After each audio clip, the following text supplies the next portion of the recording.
parce que nous sommes avec des hommes de notre représentation nationale qui peut-être seront choqués comme moi.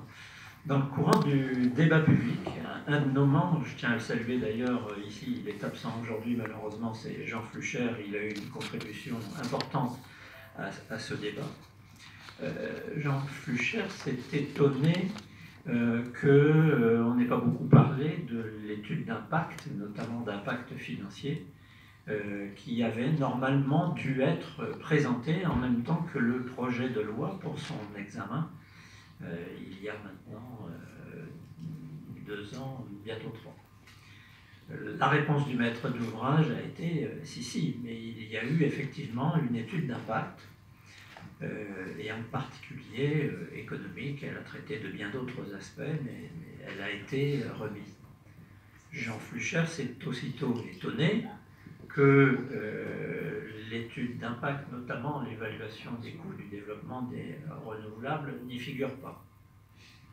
Alors la première réponse était curieuse de la part du maître d'ouvrage, ça a été de dire, écoutez, le Parlement a 2 semaines pour faire état de sa satisfaction ou insatisfaction sur la qualité de l'étude d'impact.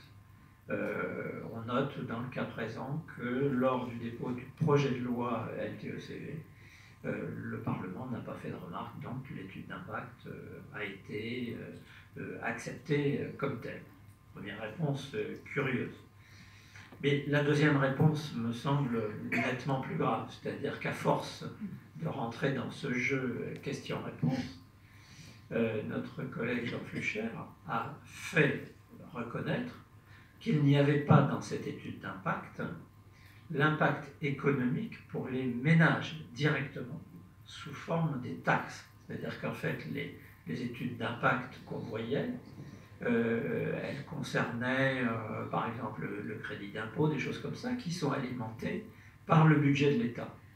Mais ce qui n'est pas alimenté directement par le budget de l'État ne fait pas l'objet d'une analyse d'impact. Et cette réponse nous a été donnée vraiment en toutes lettres. Et je trouve ça, compte tenu des montants qu'on a là devant les yeux, je trouve cette réponse choquante.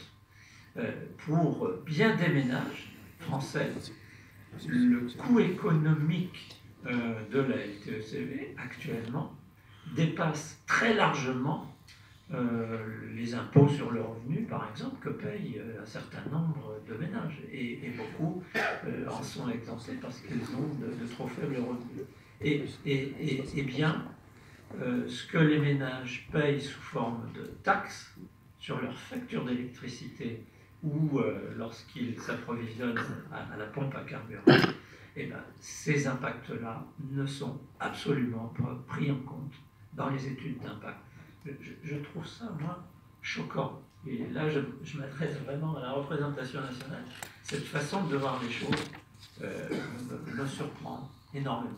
Voilà. Je voulais faire ce commentaire avant de passer la parole à mon voisin de gauche, Yves Bréchet, pour l'organisation de la table ronde.